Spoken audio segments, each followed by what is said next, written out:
Someone asked for a chizuk, and the Baruch gave a gewaldig siyat d'shmaya. I once had a question that on Friday night we say after Shalom Aleichem and the tefillah that comes afterwards. Moedani lefanecha. I thank you, Hashem, akol hachesed asher asisei madi, for all the kindness you perform for me. V'asher atah asid l'aseisim.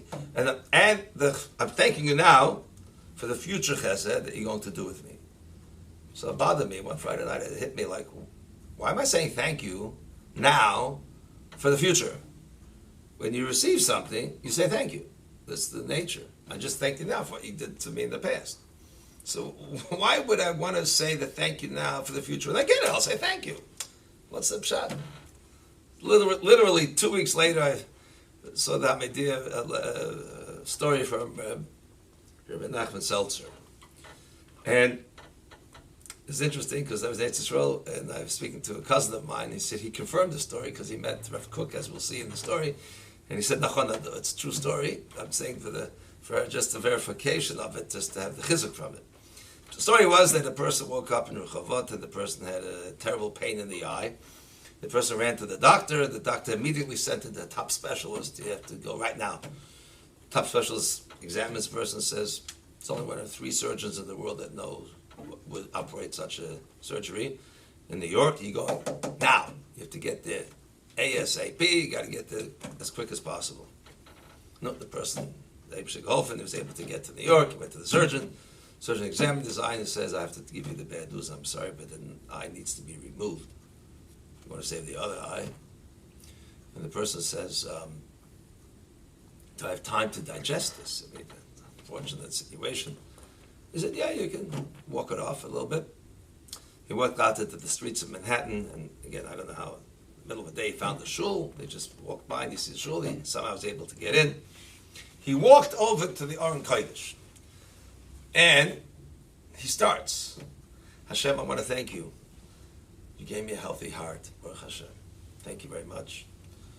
And he starts giving a list of anything he could think of to thank Hashem for.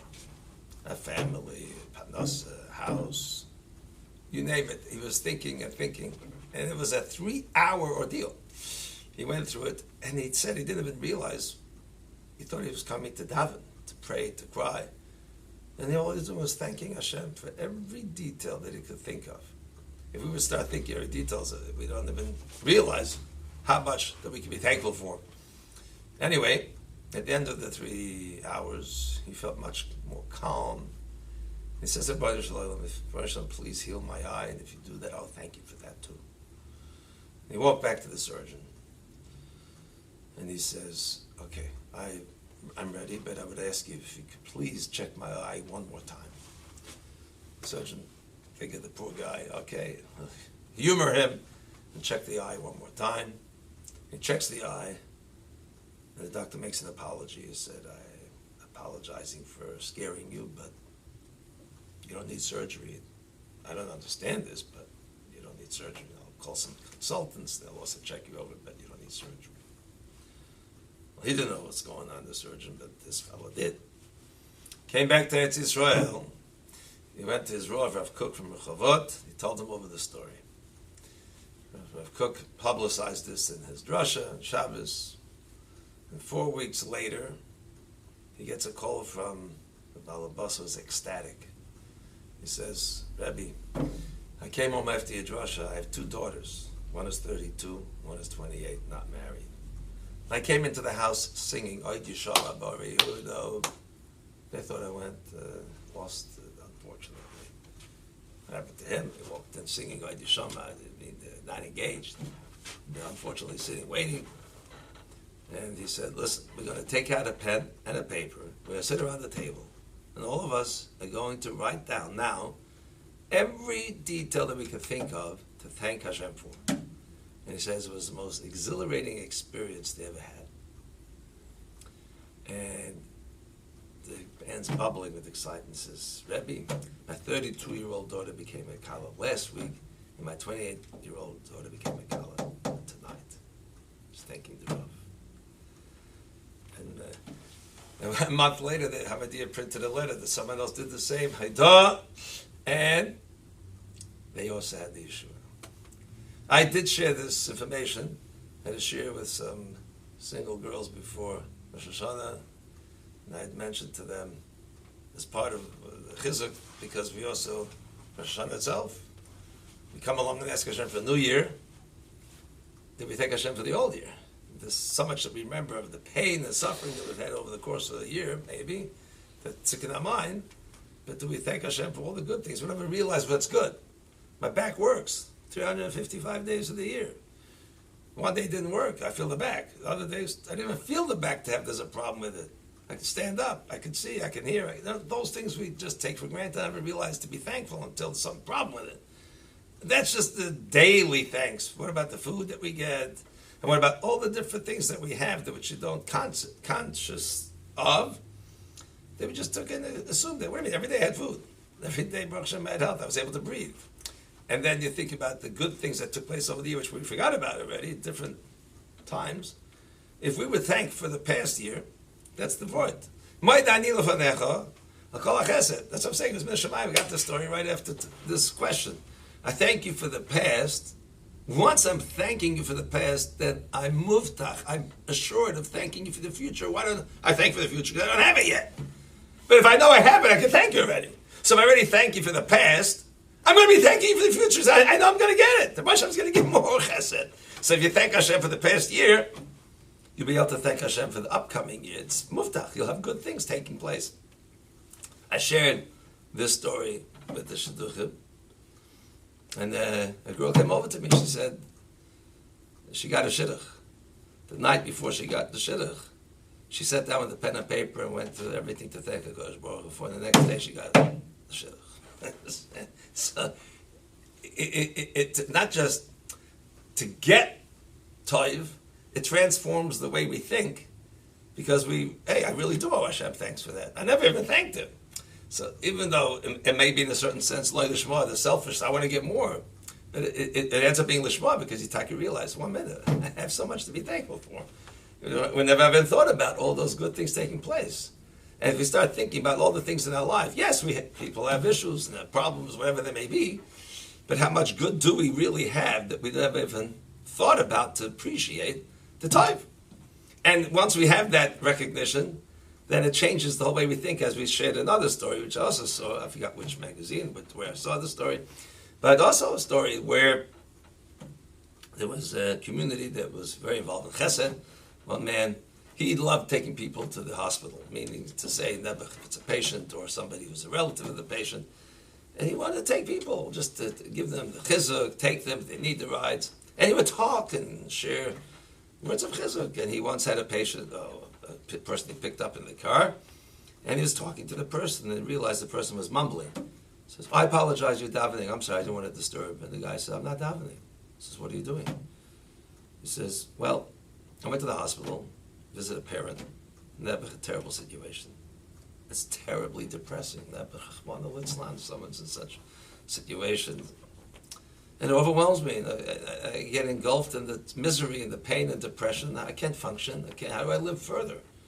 I start to realize, what do you mean? That's true. It's a terrible, terrible situation. But what about all the good that's taking place in my life? I'm healthy. My wife is healthy. My children are healthy. We have food. We have panasa. We have so many good things taking place, which I try to shift my focus. So I start talking out the good things taking place. Yes, I have a terrible situation, but it's not the only thing taking place in my life. So I shift my focus and I start realizing how much good is taking place, and I'm able to have a different concept and to appreciate what I do have. So the driver became quite quiet. He realized something was disturbing the driver. He says, excuse me, I'm sorry, there's something bothering you? He says, well, I'll tell you the truth. One of my children went off the derech, that consumes us all day. That's all we talk about and feel, and we cry, and the pain, and we share it in the family. That's just the depression that our family's fallen into now with this terrible tragedy. So the fellow says, well, do you have good children? I mean, they're giving you nachas? He said, yeah, Baruch Hashem. How many? 5. Wow. Did you focus on that at all? Do you ever talk about that and appreciate that? He says, no. Well, why don't you shift your thinking? Yeah, you're right. You have a terrible tragedy, but you have so much good. Why don't you refocus? I said, wow, that's brilliant. I went home, told his family, look, we do suffer, unfortunately, but we have so much good. Let's all focus on the good that we have and be appreciative. And that's what they started doing. Talking about the good things and being thankful for the good things that Kodesh Baruch Hu. And believe it or not, what happened is, that became such a different mood. It was elevated, it was buoyant, it was joyous, it was happy, it was simchadik. When Pesach came, yeah, of course we all sit down at the Pesach Seder, we had the Seder. It was the most magnificent Pesach Seder I've ever had, because if your frame of mind is thinking, thanks to HaKadosh Baruch Hu, Pesach night's the time you thank the best. We became Klal Yisrael. Take it out of Mitzrayim. The excitement that was generated by this way of thinking, they never had such a Pesach Seder in their life, and he wasn't even there. That off the derech child, unfortunately. He'd pop in there occasionally, check up, have a look every couple hours, what's going on. Back to his room, wherever he was. They never thought they could replicate such a Pesach Seder. They were wrong, because the next night it was even better. Not only was it better, but that son that was off the derech was at the Pesach Seder, sat through it. At the end of Yom Tov, he turns to his father and he asks him, can I come to shul with you? The father says, sure. He said, the way I'm dressed? He said, sure. He goes to shul with his father, and on the way he tells his father, by the way, Dad, do you know why I went off the derech? He says, no. He says, you know why? Because everyone's saying that Yiddishkeit is so geschmack. Mitzvahs, it's geschmack. I never saw the geschmack. I never saw anybody, nice people, good family, happy, but nothing to do with Torah, mitzvahs, geschmack. I didn't see that. So I figured, maybe it's not here, it's out there. I went to the secular world. It's not there either. But once I was there, I wasn't coming back. That Pesach night, the first Seder, I popped in and it looked genuine. It looked real. I said, it must be a fluke. I checked a couple of times. It's a fluke. I figured I'll sit by the next night, Seder, and see. I saw it was authentic. It was real. Genuine simcha. It was, I'm back. It changes. The person has that way of thinking. We're unfortunately living in a world where we're overwhelmed by the secular concepts of media. We deserve this, we deserve that. What we're missing, we have to get the other thing and the other thing. As Asher Samech Bechelka, we don't have. Because we're taught you have to have more and more different things. And other things are going to excite us and make us happier. And all the other things.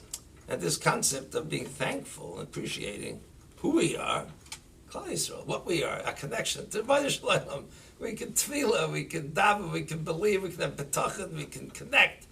Tavek, me Goy Gadol, who can have such a nation of people that can feel so close to Rabbi Shalom. And daily, if we learn to have that hakara of the moedim, of the thanks, it's moedim confessing, admitting, understanding, it's all coming from HaKadosh Baruch Hu, that answers all our problems. And it gives a person the chizuk, the simcha. The best eitzah probably for this also be to start learning Shar B'tachon, Chavis Alavos. And the person gets connected and sees it's all the Rabbi Shalom. And once he's like that, that's also, he said over a story once, I saw in one of the stories, how there was a fellow traveling, had to get to Ramat Beit Shemesh, and he came to a bus stop, 100, and it was late. And he sees some Bachram standing there. He says, how you guys going to get to Ramat Beit Shemesh? Oh, we're going to say Mizmor L'Soida. Huh? Yeah, Mizmor L'Soida. Really? Well, yeah, they sure going to say it before when we get the ride. We say Mizmor L'Soida again. Oh, okay. And then, they say Mizmor L'Soida. Within a minute, taxi pulls up. Where you guys going? Ramat Beit Shemesh. Okay, I'll give you a quarter price. I have no customers late at night. Let's go. The guy said, wow, this is amazing. The guy said, no, we're not going in this taxi. He goes, what do you mean? We're going for free. We got to get a ride. We said, Mizmor L'Soida. So, wow, I got to watch this one. Sure enough, 3 minutes later, a big car pulls up. Where you guys going? Ramat Beit Shemesh. Which shchana? Say, get in. Let's go. The guy couldn't believe his ears. I mean, what's going on? And he asked the driver, where are you coming from? Zville. So when you take Highway 9, whatever it's Kvish, it's easier. I was going to take it, and I realized maybe some guys are waiting for a bus stop. What time was that? At the same time, they were saying Mizmor L'Soida. Well, what's the words of Mizmor L'Soida? Du ki Hashem, hu elikim, hu asanu, v'lo yanachnu. He made us, and we're His. In some areas where His people were His sheep of His pasture. Well, if you acknowledge that you're the sheep of the pasture, and He's the shepherd takes care of the sheep. We have that connection, that's who we are. We have so much opportunities, and to recognize, yes, with all the challenges We should look at them. The Baruch gives us challenges, but it's just to wake us up to get home and to realize the Haidah. If we could thank and look at so many things to thank for, we'd be surprised ourselves. It's worth taking out a pen and paper just to sit down 10 minutes, jot down things that we could be thankful for, which we didn't ever even thought about in the first place. We have heat, we have a house, we have a roof, whatever it is. Things which we never thought about before could surface to the mind, and we could express the thanks, and we'll say, Moed Benachnu, Hakol HaChesed Asher Asisei Madi, will be muftach, promised, Asher Ata Osi Lasisei Meibes.